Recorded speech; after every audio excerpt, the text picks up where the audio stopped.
Rasulullah sallallahu alaihi wasallam.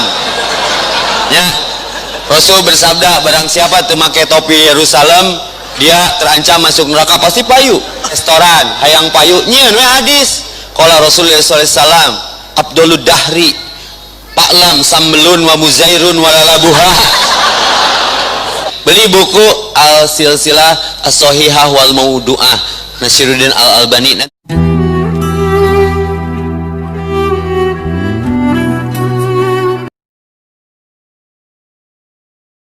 Indonesia kembali dikejutkan oleh pernyataan menghebohkan salah satu dai berpaham Wahabi Salafi. Sebagaimana dilansir dari salah satu media Wahabi Salafi, Masjid Agung Trans Studio Bandung dan alisa.co.id, salah satu dai Wahabi kembali menuai kecaman keras dari berbagai elemen masyarakat Indonesia lantaran sang dai kembali melakukan kontroversi dengan pernyataan terbarunya. Adalah Pak Evi Effendi yang berlaga sebagai motivator untuk kalangan milenial, namun kadangkala berubah menjadi ustadz atau dai dadakan yang berpaham Wahabi Salafi. Dalam video yang tengah viral tersebut, sang motivator berpaham Wahabi itu dengan sangat jelas menyinggung beberapa amalia dan keyakinan masyarakat Indonesia yang menurutnya termasuk perbuatan yang sesat dan menyesatkan, alias menyimpang dari ajaran Islam yang sebenarnya. Di antaranya, dengan jelas-jelas ia menuding bahwa amalia nisfu Sa'ban yang selama ini dilakukan dan diyakini oleh umat Islam Indonesia adalah perbuatan bid'ah yang diharamkan. Kalau dikaji ulang, hadis-hadis tentang amalan nisfu Sa'ban, rata-rata hadisnya cacat, tidak nyambung ke Nabi. Saya pun bisa buat hadis hanya bermodal qala Rasulullah sallallahu alaihi wasallam, ungkap Wahabi Salafi ini. Lebih lanjut, dalam penjelasannya di hadapan para komunitas itu, Wahabi Salafi ini juga dengan terang-terangan melecehkan cara doa yang selama ini dilakukan oleh umat Islam Indonesia. Ini lagi termasuk kategori bid'ah, membaca iqamah sebelum mendirikan sholat 5 waktu, menggunakan tambahan waw sebagai penyambung antar bacaan dua syahadat dalam iqamah. Ini lagi contoh bid'ah yang terjadi di masyarakat. Membaca doa setelah Fatihah dalam sholat Rabbil Firli Amin. Saya bukan menyatakan bahwa doa Rabbil Firli Amin adalah sesat. Bedakan antara kutil dan kulit, ungkap salah satu dai Wahabi Indonesia ini. Lebih konyolnya lagi, Pak Wahabi Salafi yang pernah disidang oleh Majelis Ulama Indonesia MUI Jawa Barat ini menggunakan pendapat junjungan Wahabi Salafi Syekh Nasiruddin Al Albani sebagai pembenaran terhadap perilaku yang tidak terpuji tersebut. Kalian harus beli kitab yang berjudul Al-Silah Al-Maudu'ah Was-Sahihah karya Syekh Nasiruddin Al Albani agar tahu mana hadis yang sahih dan mana yang tidak, ungkap Pak Wahabi Evi Effendi ini. Agar lebih jelas, simak baik-baik pernyataan menyesatkan dari Pak Evi Effendi Al-Wahabi yang dilansir oleh media Masjid Agung Trans Studio Bandung dan alisha.co.id.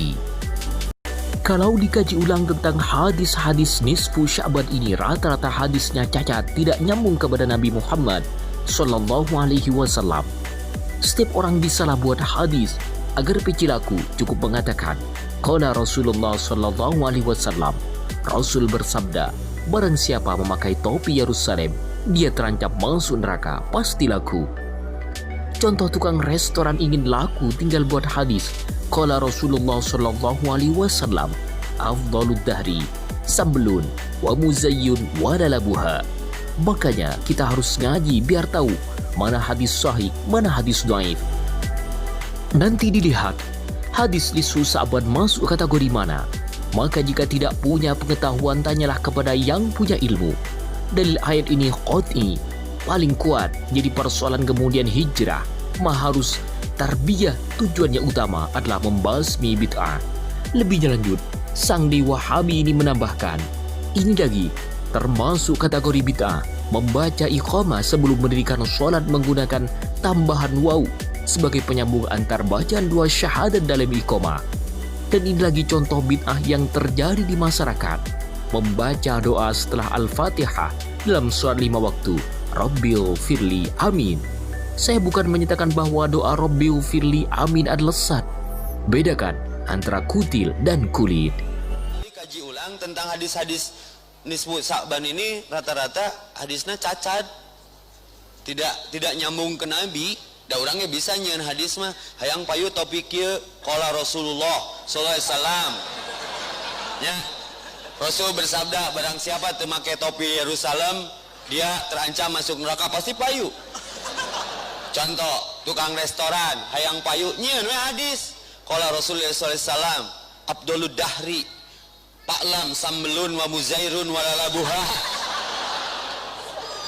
Matakna kudu ngaji emang mana hadis sahih, mana hadis dhaif. Beli buku Al-Silsilah As-Shahihah wal Maudu'ah Nasiruddin Al-Albani, nanti diyamin mana nu sahih, mana nu dhaif. Tak nyahoan nisfu Sa'ban kategorina hadis-hadis naon.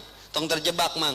Maka wala takfu malaisa laka bihi ilmun. Kumaha perkara tanya heula itu aya teh dalilna mah aya ngan teu qot'i, teu kuat. Nya ta eta nu jadi persoalan kemudian setelah hijrah teh tarbiyah. Jadi tuturkeun tong. Da bid'ah mah saeutik atuh. Contoh qomat. Nu aslina Allahu Akbar aya yang satu kali, Allahu Akbar ada dua dalilnya. Ada yang satu kali Allahu Akbarnya, ada yang dua. Jangan ribut, dua-duanya ada dalilnya. Allahu Akbar, syahadu la ilaha illallah, asyhadu anna Muhammadar Rasulullah, hayya shalah hayya falah, qad qamatis shalah, Allahu Akbar sekali boleh, Allahu Akbar dua kali boleh. La ilaha illallah, bedakan dengan yang ini. Allahu Akbar, syahadu la ilaha illallah wa asyhadu anna Muhammadar Rasulullah, hayya shalah hayya falah, qad qamatis shalah, Allahu Akbar la ilaha illallah. Apa bedanya dengan redaksi pertama? Wa sakitu geus bid'ah karena nu aslina mah wa'an. Contoh deui dina Al-Fatihah. Bismillahirrahmanirrahim. Alhamdulillahirabbil alamin arrahmanir rahim maliki yaumiddin iyyaka na'budu wa iyyaka nasta'in ihdinas siratal mustaqim siratal ladzina an'amta 'alaihim ghairil maghdubi 'alaihim waladdallin. Makmum teh nyanyahoanan Rabbig firli amin. Dina aslina ya Rabbig firli hanteu. Saya bukan sedang menyatakan Rabbig firli itu jelek. Kulit teh kutil lain. Ai kutil kulit lain. Lain ngan nempel na kutil, na kulit. Paham nggak maksudnya? Disebut al-yauma akmaltu lakum teh kamil itu sempurna. Teh sempurna deui mun ditambahan jeung dikurangan. Jadi Nabi nu paling paham ayat mah nisfu Sa'ban terkait zaman Nabi teh bulan Sa'ban teh aya ngan eueuh nisfu nu diamalkeun hanya ada di Indonesia versi on the spot. Di urang mah kan riweuhnya jurig teh pocong. Da di luar negeri mah pocong. Kuntilanak teh hanya ada di Indonesia. Di Inggris mah lain di Dracula. Beda versi kumaha negara. Nah, ibadah-ibadah itu biasa muncul dari konvensional. Astaghfirullah. Sungguh pernyataan yang sangat merendahkan harkat dan martabat umat Islam Indonesia, khususnya warga Nahdlatul Ulama. Sebagaimana diketahui bahwa tidak kali ini saja Pak Wahabi Salafi Evi Effendi Jawa Barat ini melakukan penyesatan publik. Ia pernah sampai berurusan dengan pihak yang berwenang karena ditengarai melakukan pelecehan karena menyebut Nabi Muhammad SAW sesat dan menyesatkan. Maka melihat jejak langkah kotor Pak Wahabi Evi Effendi ini, maka tak heran jika dalam setiap kegiatannya selalu menuai kecaman dan kontroversi.